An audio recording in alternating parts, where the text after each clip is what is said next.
लोकसभा चुनाव से पहले किसानों को मोदी सरकार दे सकती है बड़ी सौगात, बढ़कर मिल सकता है। प्रधानमंत्री नरेंद्र मोदी झारखंड के खूंटी में 15 नवंबर 2023 को प्रधानमंत्री किसान सम्मान निधि योजना के तहत छोटे किसानों को 2000 रुपये की 15वीं किस्त जारी कर दी।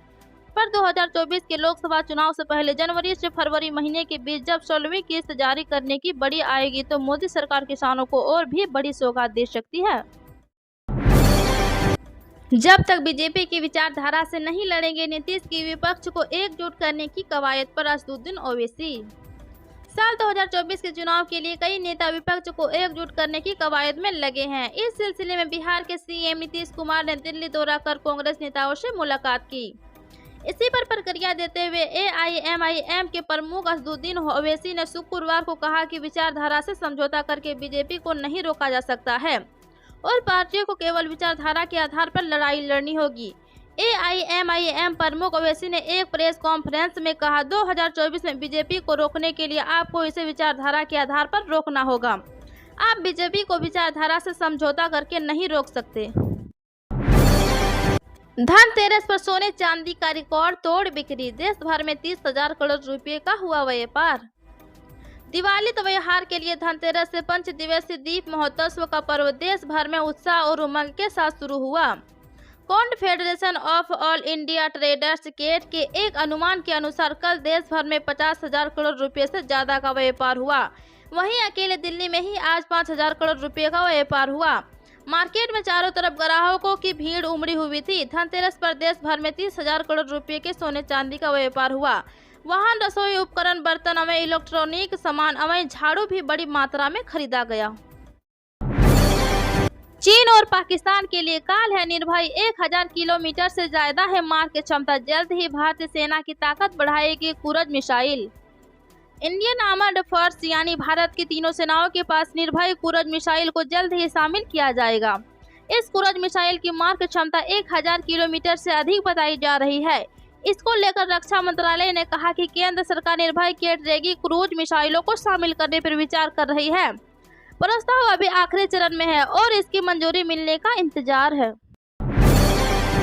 ग्लोबल वार्मिंग पर डरावनी रिपोर्ट, हीट वेव से करीब 5 गुनी हो जाएगी मौतों की संख्या। दुनिया भर में लगातार होते कार्बन उत्सर्जन की वजह से बढ़ रही ग्लोबल वार्मिंग आने वाले दशक में मानव सभ्यता के लिए सबसे बड़ा खतरा बनकर उभरने वाली है। धीरे धीरे भट्टी में तब्दील हो रहे धरती को वातावरण में अगर सदी के अंत तक 2 डिग्री सेल्सियस को बढ़ोतरी होती है तो सदी के मध्यम तक गर्मी होने वाली वार्षिक मौतों में 370% की वृद्धि से हो सकती है। यह मौजूदा संख्या में 5 गुना होगा, जो डराने वाला है। झारखंड में पीएम मोदी ने दी बिरसा मुंडा को श्रद्धांजलि, उनके पैतृक गांव पहुंचने वाले होंगे पहले प्रधानमंत्री। प्रधानमंत्री नरेंद्र मोदी ने बिरसा मुंडा की उन्हें श्रद्धांजलि दी। रात को ही वह झारखंड पहुंच गए थे। सुबह अपने तय कार्यक्रम के मुताबिक प्रधानमंत्री मोदी ने रांची में बिरसा मुंडा मेमोरियल पार्क और म्यूजियम का दौरा किया। उनके साथ केंद्रीय मंत्री अर्जुन मुंडा, झारखंड के सीएम हेमंत सोरेन और राज्यपाल सीपी राधाकृष्णन भी मौजूद थे। तेलंगाना में चुनाव से पहले कांग्रेस के लिए आई अच्छी खबर, इस मुस्लिम संगठन ने दिया समर्थन। तेलंगाना विधानसभा चुनाव से पहले कांग्रेस के लिए अच्छी खबर सामने आई है। यहां के मुस्लिम सामाजिक कार्यकर्ताओं के संगठन तहरीक मुस्लिम शब्बान ने आगामी विधानसभा चुनाव की कांग्रेस को अपना समर्थन देने की घोषणा की है। इस घोषणा से कांग्रेस के पाले में कुछ मुस्लिम वोट आ सकते हैं जो इस राज्य में निर्णायक भूमिका निभाते हैं। जम्मू कश्मीर के डोडा में खड़ी ढलान से नीचे खाई में गिरी बस, 5 लोगों की मौत, कई घायल। देश के पहाड़ी राज्य जम्मू कश्मीर में एक दर्दनाक हादसा हुआ। किश्तवाड़ में जम्मू जा रही एक बस सड़क से उतर गई और डोडा जिले के आसार क्षेत्र में टुरुंगल के पास एक खड़ी ढलान से लगभग 250 मीटर नीचे गिर गई। इस हादसे में कई लोग के मारे जाने की आशंका व्यक्त की जा रही है। पुलिस और बचाव दल सहित स्थानीय अधिकारी बचाव अभियान शुरू करने और त्रासदी आकलन करने के लिए घटनास्थल पर पहुंचे हैं। बेटियों की शादी के लिए उत्तर प्रदेश सरकार करती है आर्थिक मदद, ऐसे उठाई योजना का लाभ।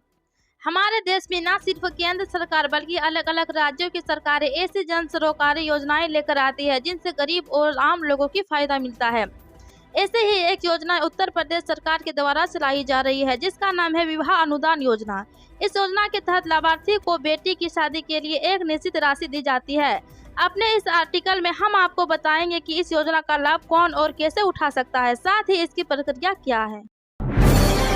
ओवैसी को 2024 लोकसभा चुनाव में तीसरे मोर्चे की दिख रही संभावना, केसीआर से नेतृत्व करने के लिए कहा देश में तीसरे मोर्चे के गठन की संभावना को स्वीकार करते हुए आईएमआईएम के प्रमुख असदुद्दीन ओवैसी ने कहा कि उन्होंने हमेशा से जोर दिया है कि तेलंगाना के मुख्यमंत्री चंद्रशेखर राव इस संबंध में पहल करे।